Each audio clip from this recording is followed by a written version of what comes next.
back once again to Vicious Rants, and of course I'm your host, your YouTube messiah and often imitated, never duplicated superstar, Tim Vicious, and we are going over Raw this week. Was in Denver, Colorado, and want to get this first out. Want to get this out first and foremost. No, there are not going to be any pop jokes on here, despite the fact that it's in Denver.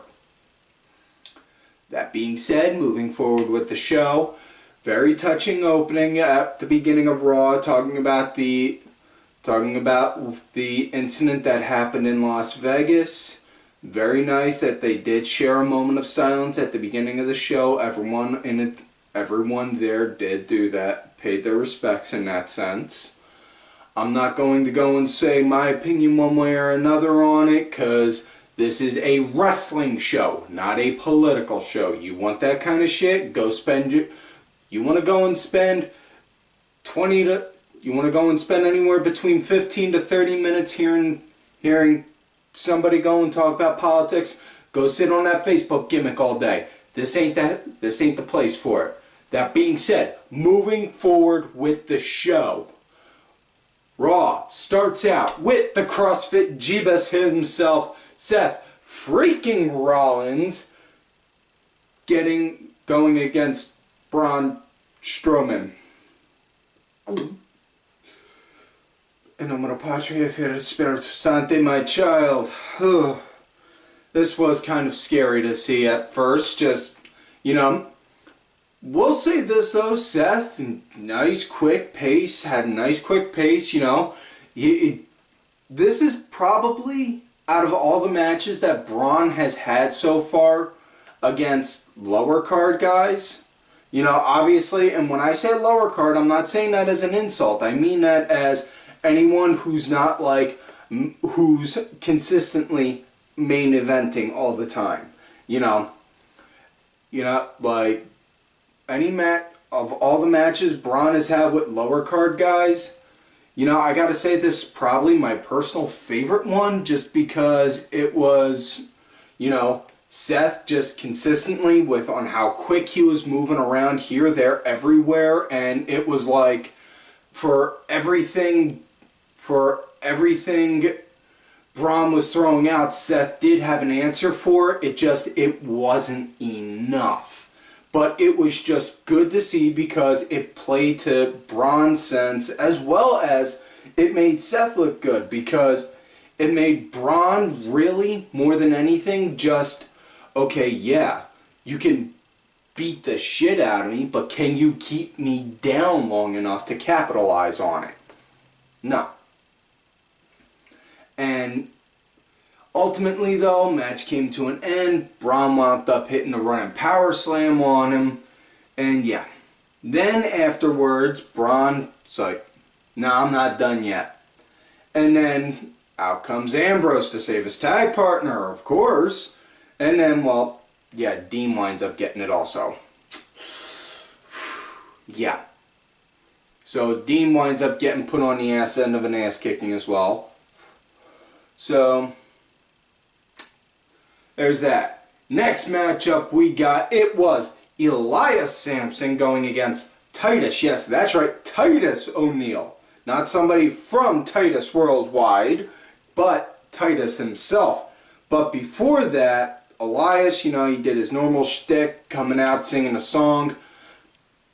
I might be the only one that noticed this, because apparently I was the only one that put it out there on out there on Twitter, on my Twitter at Tim Vicious. But the song Elias did, it was literally the same tune down to a T to Adema's song Nutshell from their Insomniac Stream album.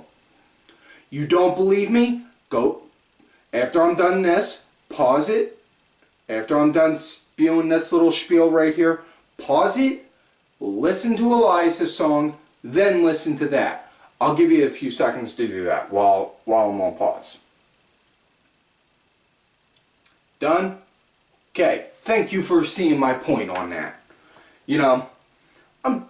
Point being with that is, What bothered me on that was, one, I liked the Dima, and two, more than anything, if you're going to have Elias go and do that whole wandering drifter, you know, playing guitars and playing your guitar and, you know, having to sing Kumbaya between here and the next city so that way you can get gas money, then for fuck's sake, give him a damn original tune.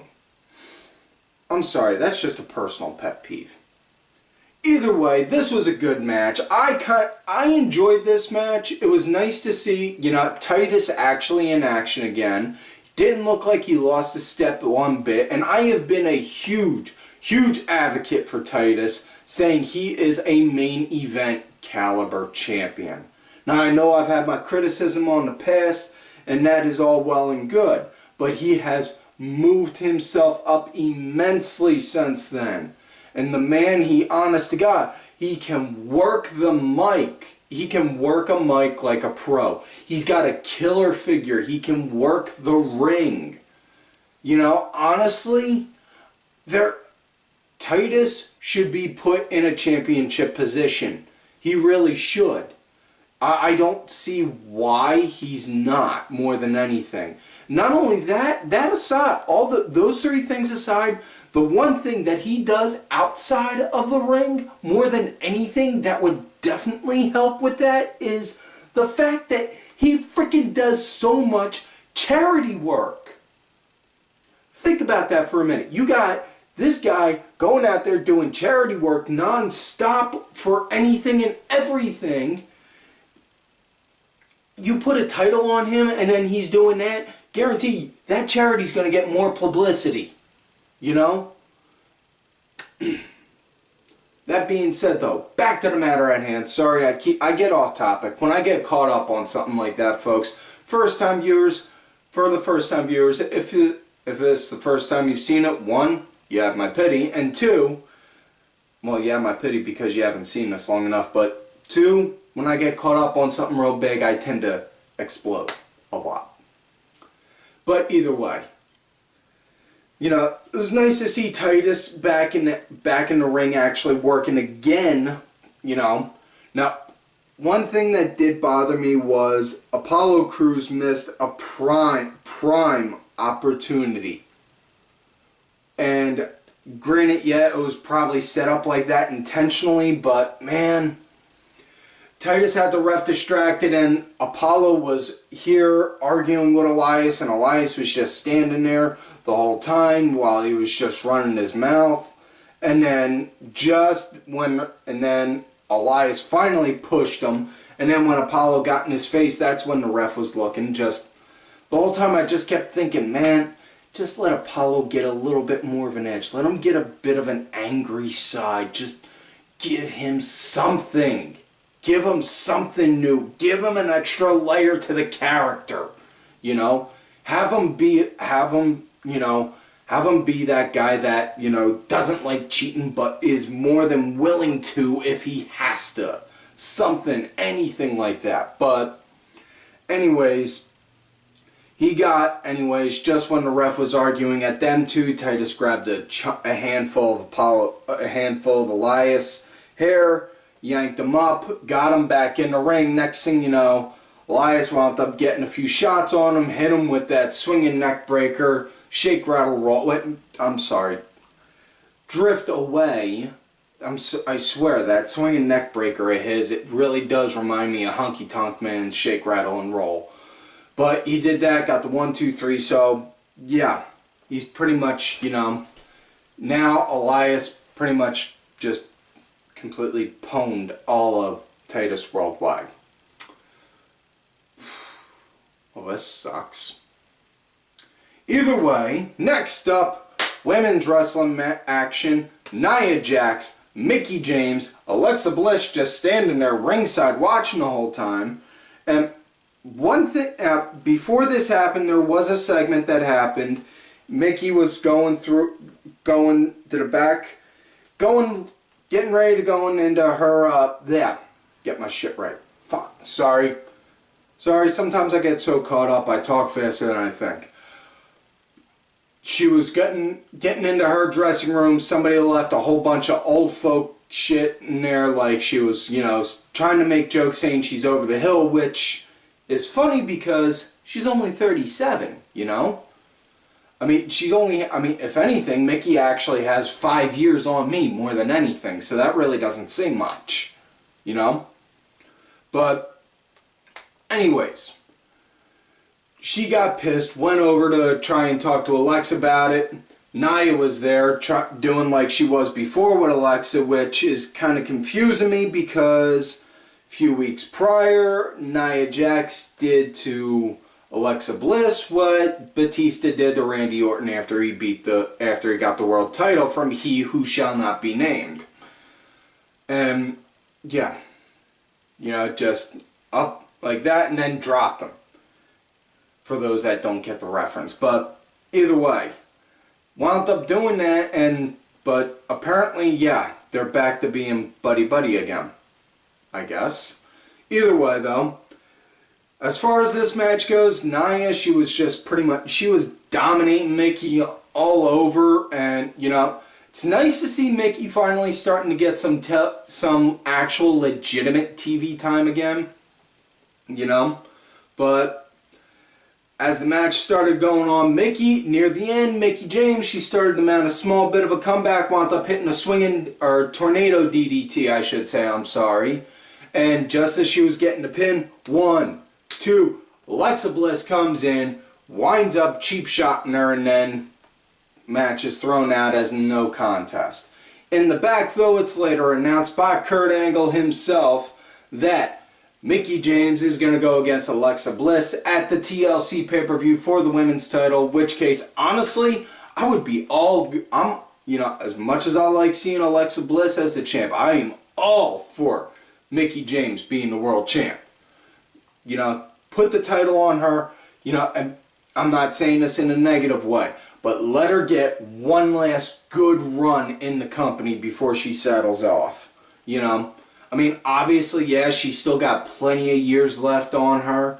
You know, she's still got plenty of gas left in the tank, but, you know, let her get one good last title run. That's all I'm asking. That being said, next matchup, Matt Hardy and Jason Jordan going up against the Good Brothers themselves, Gallows and Anderson. And for anyone that watches being the Elite and questioning about with this, all I'm saying is there's a reason why Vince McMahon sends me certain DMs and why I'm, you know, that would be why I'm able to do certain hand gestures that that the Bucks may have gotten a cease and desist on. That being said, though, as far as this match goes, not gonna lie, the idea of Matt and Jason Jordan, kind of, nah. I mean, just no.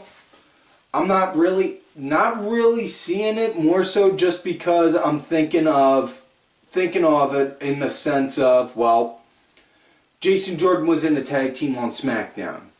You broke him away from that tag team to push him for singles on Raw, and now to push him further, you're going to put him back in a tag team. Does anyone else see where this is confusing, or is it just me? You know, I mean, honestly, best way to do it, really, give Jordan somebody to legitimately have an issue with, you know. Like, we'll just say, you know, say for example, somebody, you know, get somebody that's on the Raw roster. Have them go out, cut this huge, sniving, scaling promo about on how they're mad because they don't get TV time, or when they do, they're always being booked to go up against people that they guarantee they got no chance of beating, this, that, and the other. All the while, Kurt's kid gets to sit back and get these cushy kind of matches, get this preferential treatment, all that jazz, and then let them two do something like that. That, I honestly think, that would work out a lot better than just putting them in a tag match. Not only that, Matt Hardy, he is a good singles wrestler. Let him get a chance to work in some singles action, you know? Either way, though, it was a nice start to the match. Matt, you know, interesting thing starting to notice. WWE's kind of mixing up a little with the tag team, and this coming from somebody who did a lot of tag team stuff back in my old backyard days. You know, instead of having like just one person being the consistent team punching bag and then the big infamous hot tag, they're actually having the two different people from tag teams beat the team punching bag and then getting like 2 hot tags in.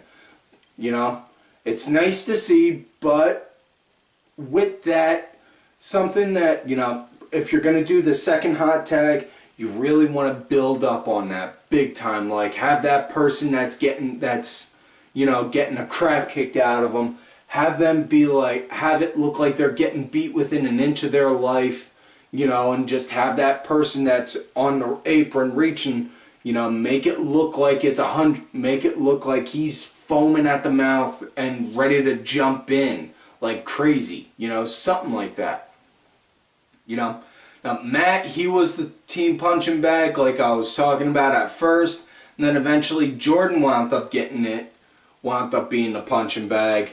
But when Matt got the hot tag in, he started working good. Jordan, he was getting ready to go and try and work on Karl Anderson outside. Anderson slammed him up against the barricade and then started trash talking Matt, which distracted him. Next thing you know,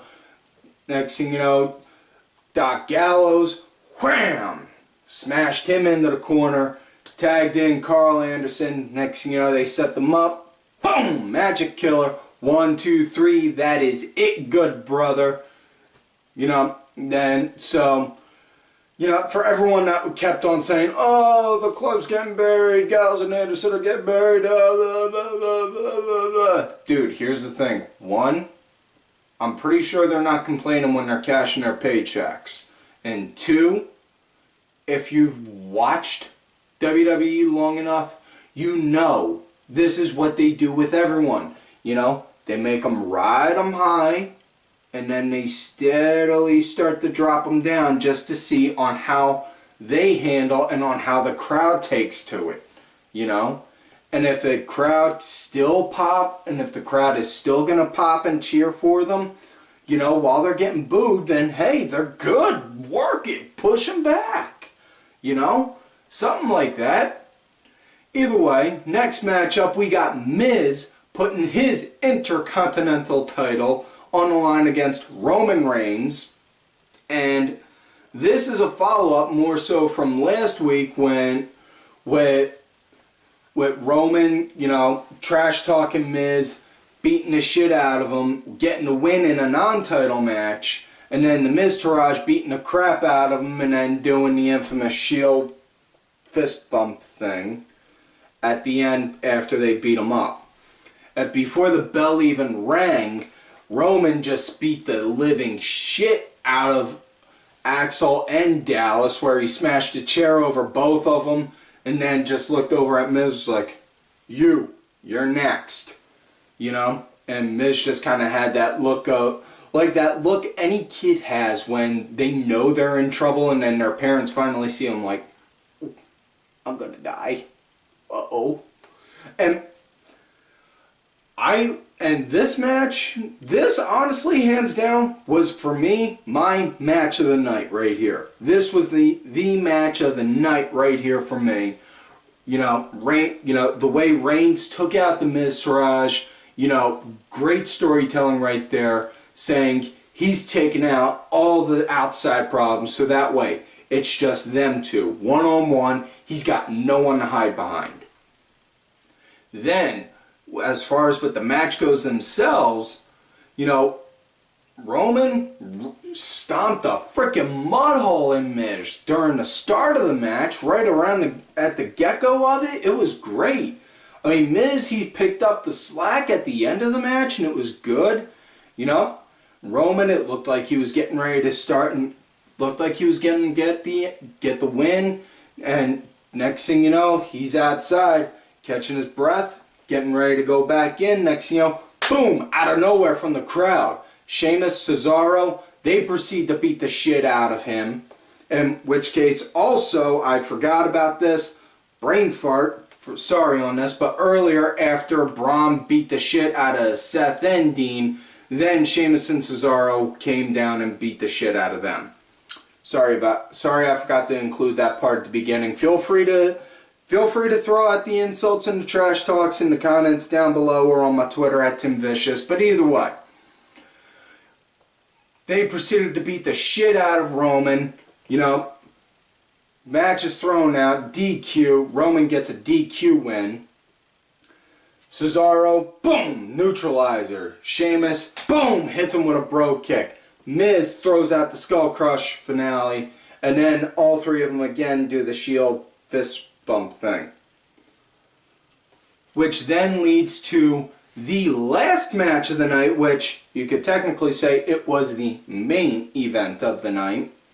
Sasha Banks and Bayley going up against Emma and Alicia Fox. And not gonna lie, this was really more so my piss break of the night kind of match, which is saying something considering, you know, nah. But yeah, I mean, Sasha and Bayley, they were in control in the early start of it, but excuse me, I'm sorry about that.